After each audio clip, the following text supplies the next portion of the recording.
I didn't want to waste what was poured into me and my choices over the years, and just come to Panama and just be retired and never share anything of what we learned that could be very, very beneficial for the community of Panama, and for them to be able to see us.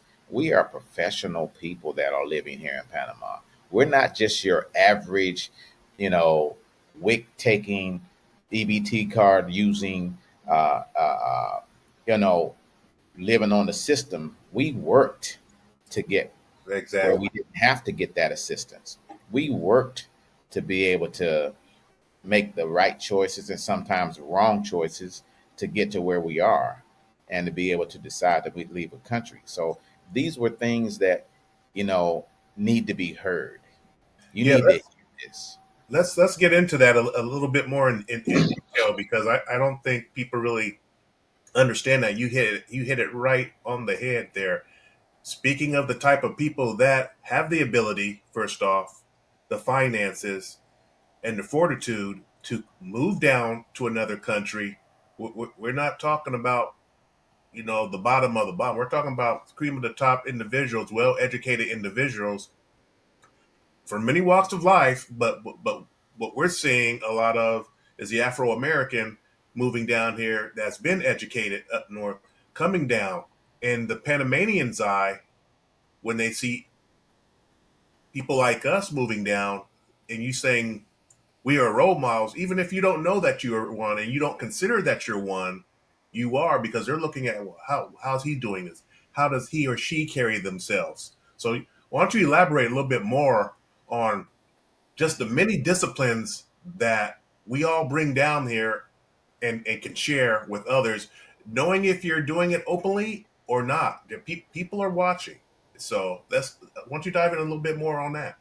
Well, I live it every day because, again, I live with a mainly Latino speaking staff that works at DACA 23.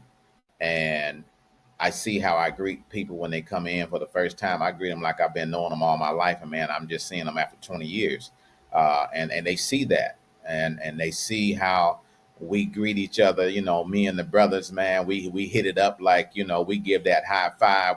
We come in with that big serious dap, that hug, and everything, that love that we show each other, that brotherly love and sisterly love that we have for each other. Um, I do that with every customer that comes in. Like I've been knowing them, husband and wife. We hug each other like we family. And sometimes, man, you don't approach no other man's wife, but man, we don't have that. We're past that point where we show that love to each other. And now I see that within my staff. I see that within the people that come back to DACA 23 on a weekly basis or daily basis. When they come there, my staff do the same thing they see me doing with them when they walk in the door. And so they're used to getting that hug, that love, that dap, that smile, that's just happy to see each other. We are not unfriendly at DACA 23. We are very friendly, very family oriented, and that's the culture of Panama, family orientation. And they're seeing that from me and all the people that come to DACA 23 and how we greet each other. So that's what I mean by being a role model. They're mimicking everything that they see me do, and they see that the customers are welcome to it. We're not, shy about it. We show that love to each other, and that's what they get. You know, every now and then, some people just greet me with a handshake, and some people I try to be respectful to, and they're like, "No, I'm a hugger." So this is what they're seeing, and so that's the role model that I'm talking about. Yeah, right. It's all about being family. It doesn't matter who you are. You're coming down there. You're escaping the chaos.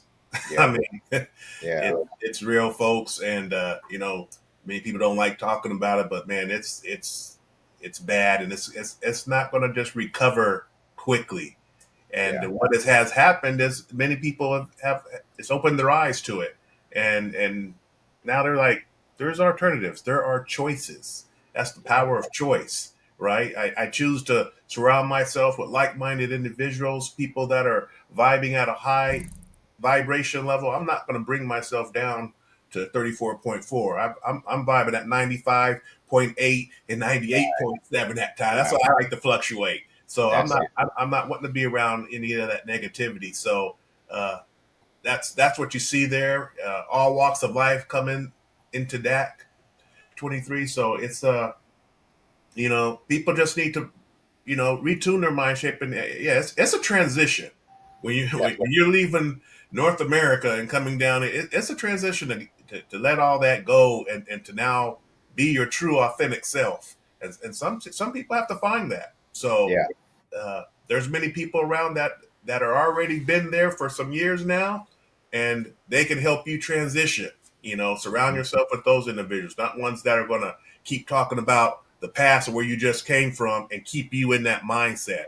Don't have that syndrome of crabs in a bucket and they just trying to keep you in.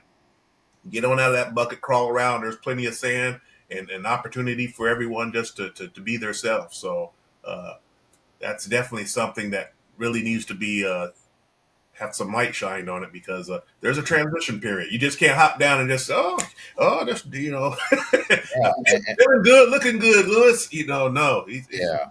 you But you that's basically what you're saying is true. It's a transition, but people that are boots on the ground. I've been here over 3 years now. We have experiences that we can share that can help them to get acclimated very quickly and to get their mind uh, in the right direction, and any kind of fears or of not knowing, we can settle that fear. I've got to give you an example of what happened to me this week.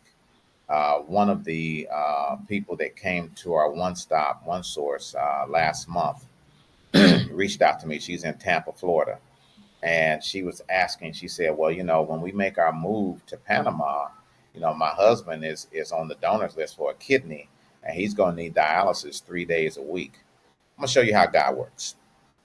I went to a urologist, and I'm telling you my business, for a prostate exam and all that.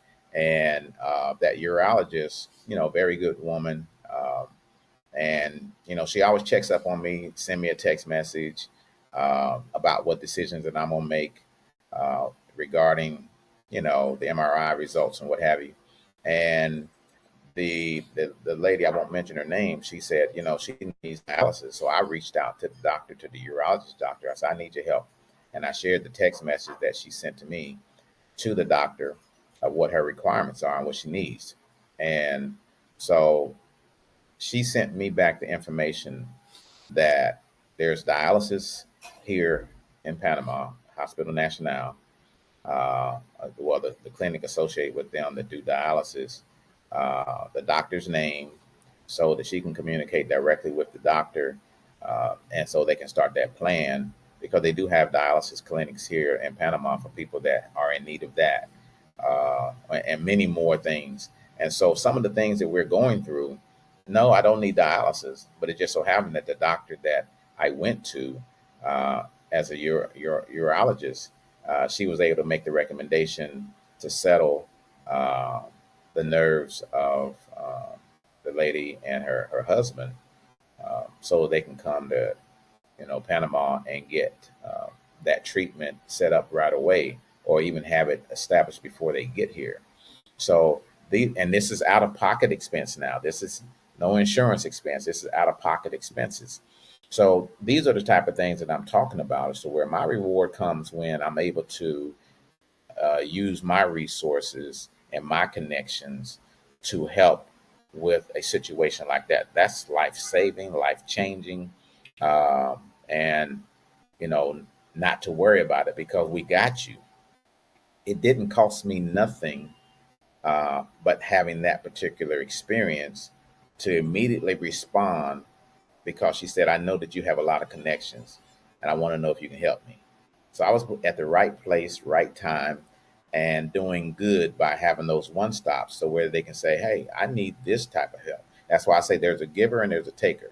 I'm a giver, uh, because this allows me to truly go and use my resources and connections to help the expats that really need it when they come to Panama. So I was not a content creator. I don't think about that. It ain't easy trying to get out here and look this good, every day, trying to get, I'm joking. But it's not an easy thing to do, but it's worthwhile doing. And that's how I get my reward, is being able to be in that position so that people can really see that we've got some good people in Panama. Like you say, we're the best of the best. We've Right, gone through a lot to be here, and I did not want to come here and waste my ability to communicate and connect with people when they connect with me, because I'm a good person, and that they see that, hey, this guy is really a role model in a lot of different ways, and being able to pay it forward. That's all I ask for the expats coming here. Whatever you've gained in your life, pay it forward by blessing somebody else with your life experiences, and show them the best of the best that you can show here openly and freely, like you couldn't show in the US. right, right. And that's another thing.